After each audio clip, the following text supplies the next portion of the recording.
Bonjour à tous et bienvenue sur netprof.fr. Aujourd'hui, je vais vous montrer comment résoudre votre Rubik's Cube en 4 leçons.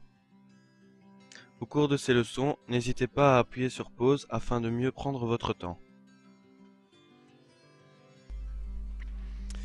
Le Rubik's Cube possède 6 faces qu'on va nommer par des lettres. Par exemple ici, la face devant vous, la face verte, s'appelle la face F. Si je vous dis F, il faudra faire tourner la face F d'un quart de tour dans le sens des aiguilles d'une montre. Par exemple, la face de droite, ici la rouge, sera la face D. Si je vous dis D, il faudra faire tourner la face D d'un quart de tour dans le sens des aiguilles d'une montre. Pareil pour la face gauche, qui s'appellera la face G. La face du haut, qui s'appellera la face H. La face du bas, qui s'appellera la face B. Et la face arrière, qui s'appellera la face A. Au cours des leçons, je vais vous donner des formules qu'il faudra retenir par cœur qui vous permettront de résoudre le Rubik's Cube. Tous les mouvements s'effectuent dans le sens des aiguilles d'une montre, sauf si le contraire est indiqué. Par exemple, si je vous dis D inversé, ça voudra dire qu'il faudra faire un quart de tour dans le sens inverse des aiguilles d'une montre.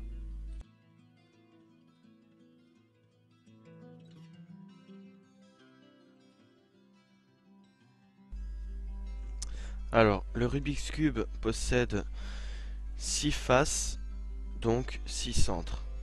Il faut savoir que les centres déterminent la couleur de la face et qu'ils ne bougent jamais.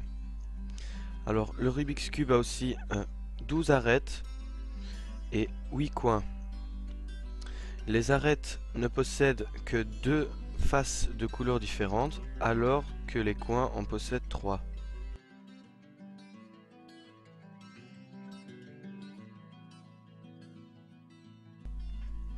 Alors, une fois que le Rubik's Cube est mélangé, donc le but ça va être premièrement de faire une croix sur l'une des faces. Alors moi je choisis la face blanche, donc avec le centre blanc. Alors au début il faut toujours essayer de se débrouiller un petit peu pour trouver comment replacer les côtés pour avoir une croix. C'est pas très difficile, il suffit juste de chercher un petit peu. Voilà. Alors, une fois qu'on a notre croix, qu'on peut voir comme ça ici, il faut pas s'occuper des coins. Donc, le but ça va être d'aligner les arêtes. Donc, c'est-à-dire en correspondance avec les centres de couleurs. Voilà, par exemple ici on a... ah ben, elles sont toutes alignées évidemment.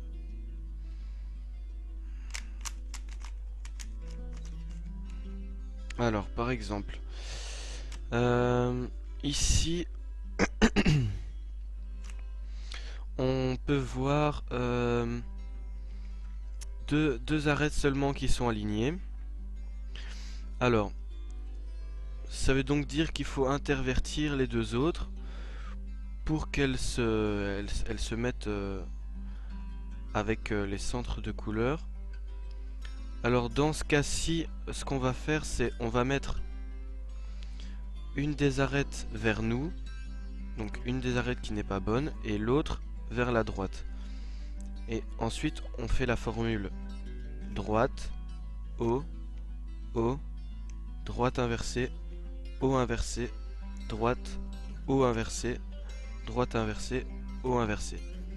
Et là, on peut voir que toutes les arêtes sont bien alignées avec les centres. Rouge, rouge, vert, vert, orange, orange et bleu, bleu. Et on voit toujours notre croix qui est bien. Alors, la deuxième erreur, ça peut être, donc par exemple, que les deux arêtes qui ne sont pas bonnes ne soient soit à l'opposé. Voilà, par exemple ici, on a deux arêtes qui sont bonnes, qui se trouvent l'une à l'opposé de l'autre. Donc ce qu'on doit faire maintenant, c'est intervertir ces deux-ci.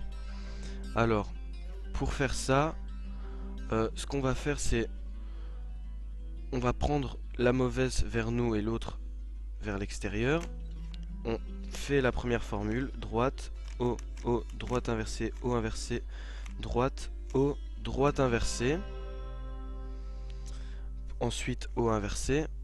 Et là, on va essayer juste de tourner le haut jusqu'à trouver la correspondance entre deux centres. Donc, par exemple, ici, j'ai un petit peu tourné et j'ai trouvé rouge, rouge, vert, vert. Alors, on recommence comme au début. On doit échanger ces deux-ci. Et on refait la première formule. Droite, haut, haut, droite inversée, haut inversé, droite, haut inversé, droite inversée, haut inversé. Et on voit donc que notre croix est parfaite et que les arêtes sont alignées avec les centres.